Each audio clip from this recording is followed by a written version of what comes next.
like to say it's a pleasure to be here today. This is my warm-up for my Senate and House hearings next week, so I don't want anyone yelling, reclaim my time. So let's start out with Trump accounts. Trump accounts, I believe, are the most important benefit for young people since the GI Bill. Today, the app is now available on all major platforms, bringing the president's vision directly to American homes. Nearly 6 million American children have been signed up for Trump accounts, which will launch on July 4th. And I would encourage all of you to go to trumpaccount.gov to sign up.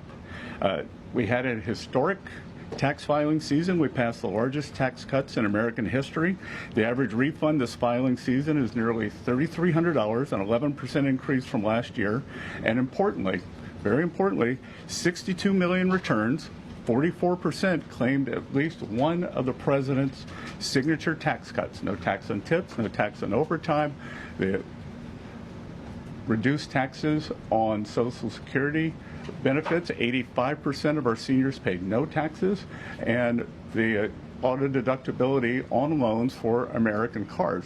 And to remind everyone, Democrats, every Democrat voted against those programs. We've had sustained and resilient GDP growth. Real GDP has risen 2.6% over the past 4 quarters. Atlanta Fed's GDP now predicts 3.8% for this second quarter. The U.S. energy dominance, part of our resilience stems from our energy dominance. Natural gas is down, is my belief, and the futures market is showing us oil will be lower than pre-conflict levels. We are more resilient to energy price fluctuations due to President Trump's energy dominance and deregulatory agenda. The United States is now the world's largest energy exporter. The United States has never exported so much energy or produced so much energy. Main Street prosperity, the average 401k is up almost $30,000 since President Trump's inauguration. President Trump RX has already saved Americans over $600 million. I'm sure all of you will want to report on that. And the unemployment rate remains low at 4.3%. So with that, I'm happy to ask questions. I will mention 3 weeks ago, I got an honorary degree from the University of South Carolina, so if you really want to get a question, you can call me Dr. Bessent. So, I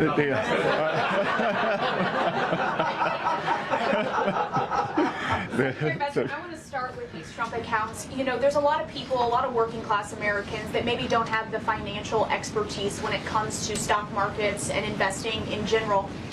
In what ways are you guys simplifying this for all those Americans so that it's not just for one class of people, but all Americans can have it? Well, that's a great question, because 38% of Americans have no exposure to equities.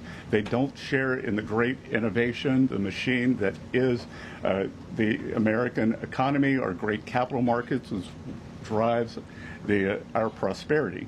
So if your child is born during President Trump's administration, Treasury puts in $1,000 as a seed investment. We've also created 6 learning pods, so you can go online to the app that went up today and learn. And I think that this is going to be, I've been a big proponent of financial literacy, and I think this is going to be one of the greatest real-time financial literacy educations in history, because it won't be, there's a street in New York called Wall Street. This is what I don't really understand what happens there. American family is going to be able to look on their phone every day and see. And I think it's going to drive people to try to understand what they've got here. I think we're going to create a generation of shareholders. So, Ed? Thank you, Mr. Secretary. I guess first, well, we're starting to see the disruption of the oil supply through the Strait of Hormuz affect economic data. First, is there a deal on the table for a 60-day ceasefire to continue that? And then second, how fast could inflation then recede or retreat, or is inflation sticky? Because the PCE was at a 3-year high.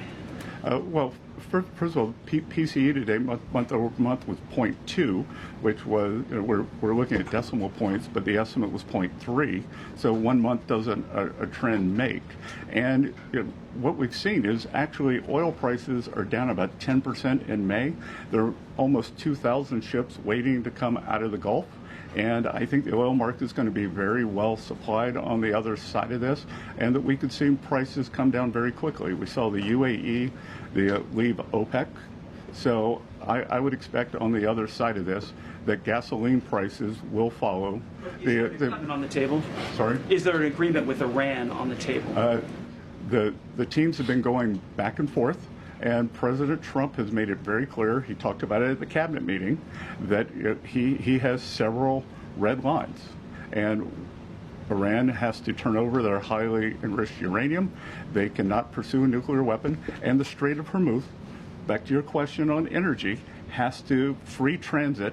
Navigation of the seas has to be free and open as it was before. So he's not going to take a bad deal. He's going to make a great deal for the American people. So, Peter. Thank you, Dr. Bessent. Yep. How long until we see your signature next to President Trump's face on a $250 bill? Well, again, as Treasury Secretary, I have two mandates for U.S. currency. At present, no living person can be on U.S. currency, and the currency must say, "In God we trust."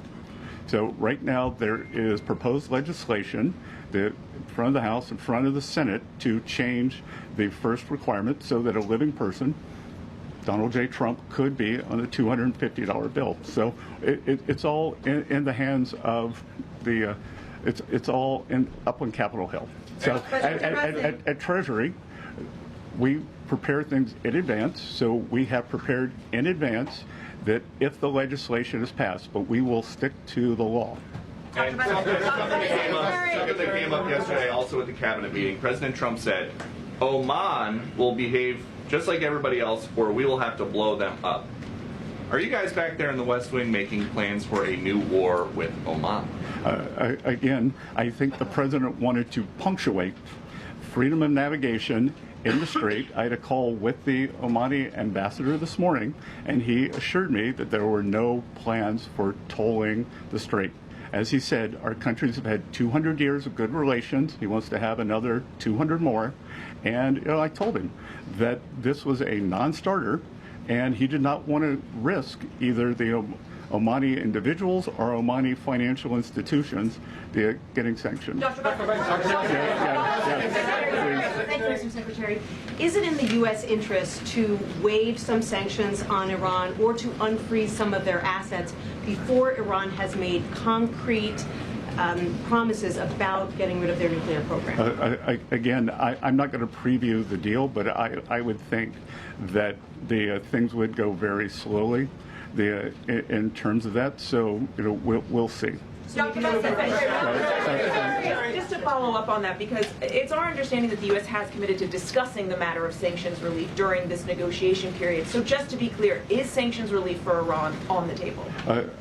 Again, it is a multifaceted agreement, and nothing is going to be on the table until we see the Strait of Hormuz open and the Iranians agree that they have to turn over the highly enriched uranium and that they can't have a nuclear program. And to be clear here, that this administration, President Trump, has done something that no other administration is able to do. We have gotten the Iranians to talk about their nuclear program and to perhaps commit to not having one. That has never happened before. It had been off the table. So I think when you look at the results of the kinetic action of our economic pressure, it has worked to bring them to the table and have a discussion on this. Mr. Secretary, I just want to follow up. You said that the teams have been going back and forth, but can you confirm whether or not a tentative agreement has been reached in these negotiations with Iran? Again, everything depends on what the president wants to do, and President Trump is not going to make a bad deal for the American people, for the U.S., and he was very clear at the cabinet meeting on yesterday what he wants. Secretary, Kara from Lindell TV. I'm sorry, did I steal his question? Because I'm not that person. That was you. Okay, thank you so much. Thank you for taking my question, Kara from Lindell TV. I really wanted to get your thoughts on digital currency. A lot of our viewers are increasingly worried that digital currency could one day be used to track people's spending or limit personal freedom. What's your philosophy on that, and what safeguards is the Treasury and this administration putting in place to make sure new digital payment systems protect Americans' privacy and freedoms in the future? Well, so this administration has been very clear. There will be no central bank digital currency, which I think would be the first step toward tracking. So we have taken that off the table. We've passed stablecoin legislation, with bipartisan, and the Clarity Act is now up on the Hill, and I think it has bipartisan support. And the most important thing we can do is to make digital assets come into the United States, make the U.S. the home. Our regulation, our best practices are what will ensure good standards for these. When you look at digital assets, all the nonsense that happens, all the things you read about, that's because it's the wild, wild west offshore, so we got to bring it on shore. So I would encourage the House and the Senate to get clarity done. Jack? A lot of people talking about the IRS settlement, and which has been rolled over now into this weaponization fund over at DOJ. Wanted to get your comment on the decision process, as much as you can tell, how that settlement came to be, how it was rolled over to DOJ, and then the process for those funds now as it's played out. Good. So thank you for the question. This is going to be the only question I'll take on this matter today. So there's ongoing litigation, so it'd be inappropriate for me to comment. President Trump is a great American who has endured more than 10 years of nonstop harassment and weaponization from the federal and state government actors. A bad actor at the IRS leaked more than 400,000 tax returns, including the Trump family, all the employees, and that's how we got here now. No American should be targeted for political reasons, and every citizen deserves fair treatment and full protection of the law. The Department of Justice represented Treasury and the IRS in this matter, and I'm going to have to refer any questions to Acting Attorney General Todd Blanche. So. Yeah, thanks. So President Trump has said that we can expect interest rates to come down very quickly. A number of times he did that last week. But the market at the moment probably does not expect any rate cuts this year. You know, JP Morgan said this, Morgan Stanley, and so on. So who is right, the president or the market? Well, I think, again, I believe that we will get through this challenging period now. On higher prices. On the other side of this, I've said publicly that I think we'll be back to substantial disinflation. But most importantly, I think we've got the Warsh Fed now. It's a new day at the Fed. The Treasury Secretary and the Fed Chair have lunch or breakfast every week. I had my first breakfast with Chair Warsh this morning, and I believe that he will do the right thing to balance inflation and growth. Thank you, Secretary Bessent. I hope you were calling on me. Yes. So I'd like to ask you if you could provide a little more detail on what you're doing to shut down Iran's airlines, and also on sanctions relief. A senior administration official briefed reporters over the weekend that sanctions relief will be commensurate with nuclear concessions. But at some point, if the enriched uranium is given up, should we expect pallets of cash to be flown to Iran? Could you describe how that looks? Well, a couple of things. On the airlines, one thing that we're not going to do is restrict movement for religious reasons. So Iranians who want to make the pilgrimage to Mecca or Medina will be allowed. We will also allow valid humanitarian reasons. But the other thing we can do is that when these airlines fly, they have to be refueled. They sell tickets. They pay landing fees.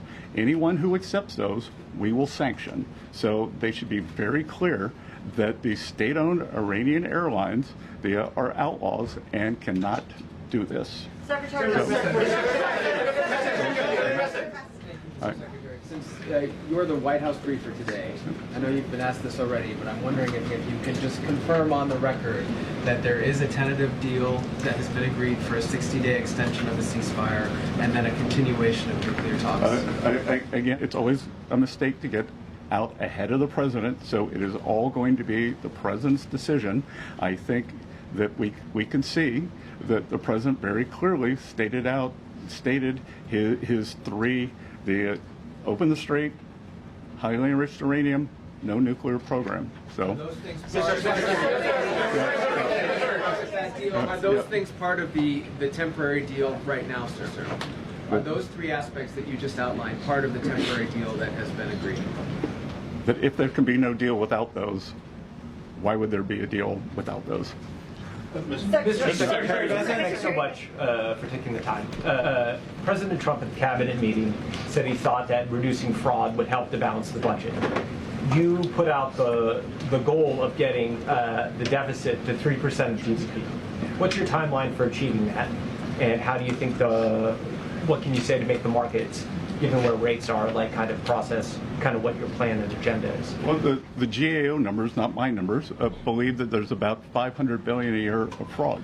So could we very quickly get $250 billion of that? The budget deficit is approximately $1.8 trillion. So that would reduce the deficit substantially. If we could get that $500 billion number, I think it would engender confidence. You'd probably also go into a virtuous cycle. As the budget deficit narrowed, interest rates would go down. No one reports it, but last year we actually had a fiscal contraction. Just to remind everyone, we inherited the worst budget deficit in history when we were not in a recession or not at war, 6.7%. We brought that down to about 5.5 or 5.4% this year. I think we can stay on a good trajectory. Mr. Secretary, without an executive order, does the U.S. government have adequate defenses in place to address the risk created by Anthropic's new AI models?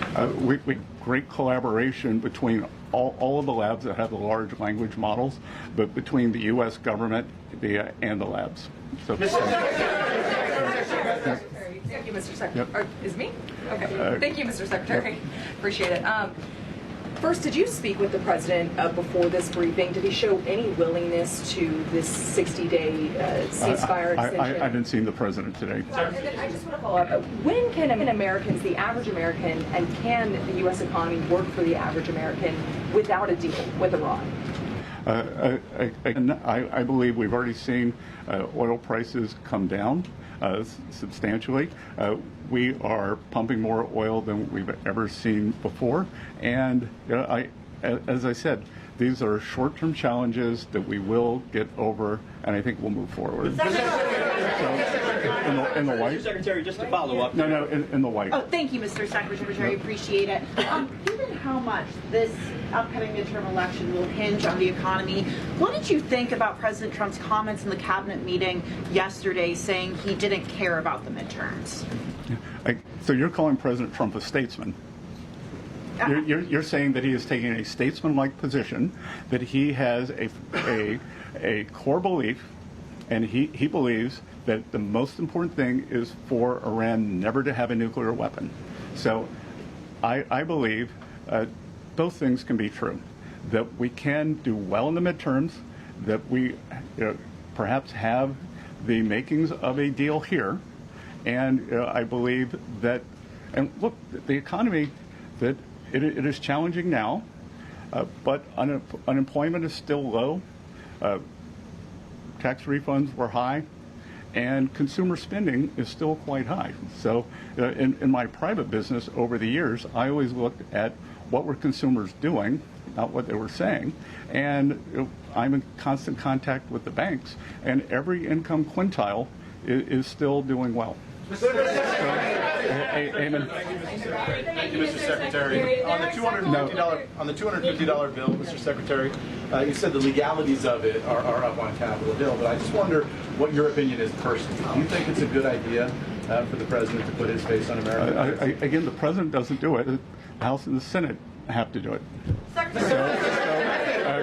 Secretary Bessent, right? Yeah, Secretary Bessent, what are the remaining assurances that President Trump needs to see in order for him to sign off on the agreement with Iran?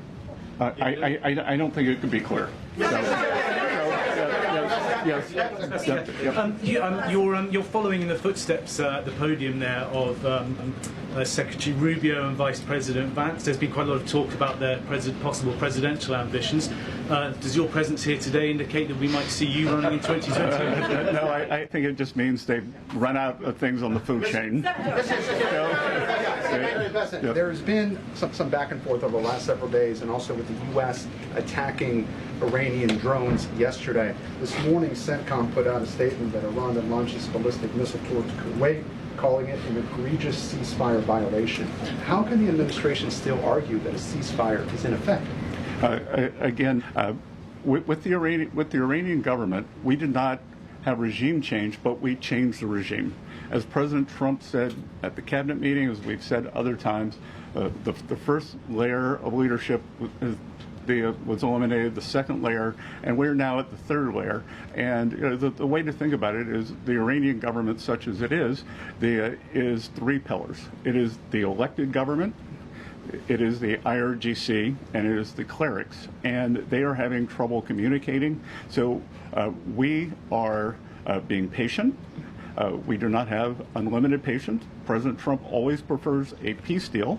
So everything we have done thus far has been defensive. And at present, that is what we will continue doing. But if President Trump doesn't think he can get a peace deal, then kinetic is back. Thank you, Mr. Secretary.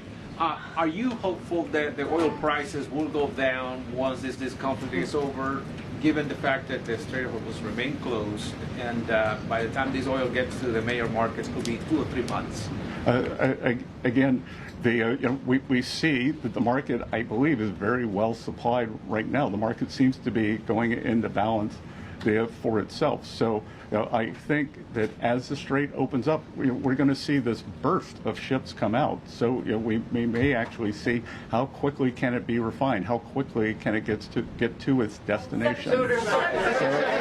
Thank you so much, Alina Shirazi from the Daily Mail. You wrote resilience on your cabinet note meetings. Several times the photographer zoomed into it. Are you trying to keep the president calm? Are you trying to keep yourself calm? Why did you write all those notes? So people look over my shoulder, photograph them, and think they got a scoop. So, Is the United States considering a reconstruction program for Iran if a deal is signed? Again, we got to get to the deal before we get to the other side. Before we get to you in the pink. In the red? No, in the pink. In the pink, thank you. Cristina Londoño with Telemundo Network. Mr. Secretary, how effective do you believe the current Treasury restrictions have been in pressuring the Cuban government? And also, if you're in the room when those talks are being held, are there any plans to either tighten the sanctions or to ease the sanctions against the Cuban government to get some type of change? Again, that's going to be up to the Cuban government. That they can go up, they can go down. That we've tried to get humanitarian aid in, and the regime rejected it. So because they wanted to go through their corrupt system. So they could go up, they could go down. It's carrot and stick. Secretary Rubio doing a fantastic job of managing this process, and we at Treasury are working with him. So, in the red. Thank you. Reagan Reese with the Daily Caller. I want to ask you about Antifa. In October, the Treasury Department started working with the FBI to investigate who's funding Antifa. Can you give us an update on that investigation? How close are you guys to finding out who's funding Antifa? It's ongoing. We made substantial progress, and I think in the weeks and months ahead, we're going to have a lot to report. One thing that did go underreported that I would point out to all of you is the IRS is now giving guidance on the Form 990, which nonprofits they have to file. And we are going to encourage or demand that nonprofits know their grant recipients. So if a grant recipient is violent, If they are suppressing people's rights, then you are responsible for that. And I think that's a very good first step. Yep. There's new government data that shows that Americans are now saving a smaller share of their incomes than at any time over the past 4 years. Are you seeing signs that American households are dipping into their savings to pay for the higher cost of things like gas and groceries? And does data like that concern you right now? Well, so a little academic literature would tell you a lower savings rate can mean one of two things. The doomer view that you took, or that people have more confidence, or it could be something else, because for instance, stock market gains or 401k gains might not show up in savings, so they're looking at that, think that they can draw down their household savings. You're obviously concerned about the risks posed by advanced AI models like Mythos to critical infrastructure. The financial sector is concerned as well. What types of changes are being considered to the AI executive order so it can pass? And do you believe that an AI executive order needs to include the pre-public access for government? Again, we're working very closely with the large language labs. They've been excellent partners, and we are going to get a solution that solves for the maximum calculus. What we want to do, the U.S. is the AI leader in the world. We're an AI superpower. China is second. They are trailing substantially. We want to make sure that we keep that lead. So we are working on the exact calculus between innovation and safety, and we want to optimize for that. So you in the glasses. Thank you, Mr. Secretary. In the glasses. Thank you very much. No, you don't have glasses on. You in the glasses. Thank you for taking my question. There was a report this morning that Justice Alito's son is working in your department. Can you confirm that that's the case? And if so, do you believe that that means that he should be, that the justice should recuse himself from cases that involve your department? I am sure that Mr. Alito follows all legal and ethical guidelines, and I can assure you that at Treasury we follow all the legal and ethical guidelines. Thank you, Mr. Secretary. I have two questions for you, but just to follow what you said about the Well, you didn't call me doctor, so I'm only going to get one. I'll shoot for two. You said that it's up to Congress. The president's face is on a $250 bill, but it is actually the Washington Post that's reporting two political appointees from the Treasury Department who have asked agencies to be ready to do that. Do you think politically it's a good idea to put his face on a $250 bill when people are struggling to afford gas and groceries? I don't really understand this Washington Post article. That who hears from the Post? Yep.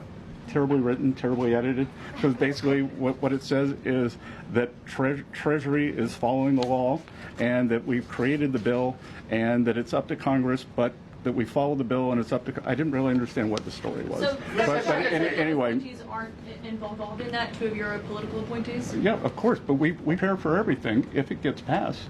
Just like we were ready 6 months in advance for the one big beautiful bill for tax guidance.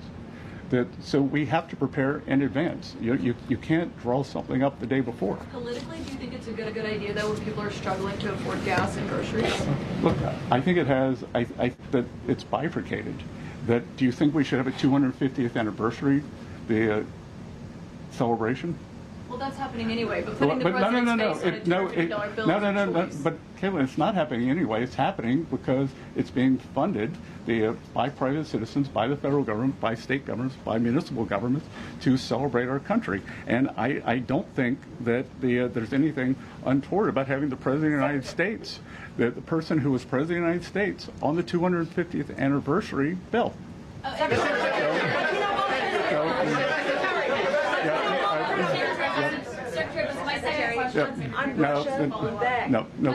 Russia sanctions, what you just commented on there, Mr. Secretary, about the $1.8 billion fund. Is it accurate that the General Counsel of the Treasury Department resigned over that? I will not be taking any questions. I will not be taking any other questions. Wall Street over here. So, Sir, given the scale of the assault from Russia on Kyiv in recent days and the fact that diplomacy seems to have settled down, there is no diplomatic talks happening right now between Russia, Ukraine, or the U.S. What about sanctions? Is the U.S. considering sanctions on Russia at this time? Well, the U.S., this administration has put the hardest sanctions on Russia of any country. So let's review how the sanctions regime has gone since the Russian action on Ukraine. Biden administration put on what I would call mild sanctions because they were worried about gasoline prices going up into an election. It would be an unstatesmanlike sanctions. Probably the worst national security advisor in the history of the country, Jake Sullivan, in an act of bravery on his way out the door in January, they raised the sanction level on behalf of the Trump administration. We let those in situ when we took office. They fast forward to October, and President Trump instructed me to sanction the two largest Russian oil companies, Lukoil and Rosneft, which we did. No other government has done that. So no one has done more sanctions than the Trump administration on Russian oil.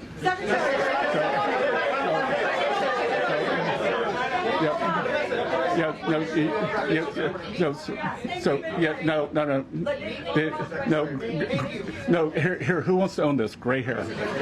No, gray hair here. No, you don't have gray hair. Oh, maybe you do. When you had breakfast this morning with Fed Chair, did you request that the Fed lower interest rates? I had this with Chair Powell 41 times, and I never did that.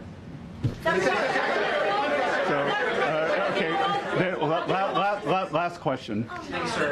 Governor Gavin Newsom has floated this idea of a 100% state tax on Californians who would receive money from President Trump's anti-weaponization fund.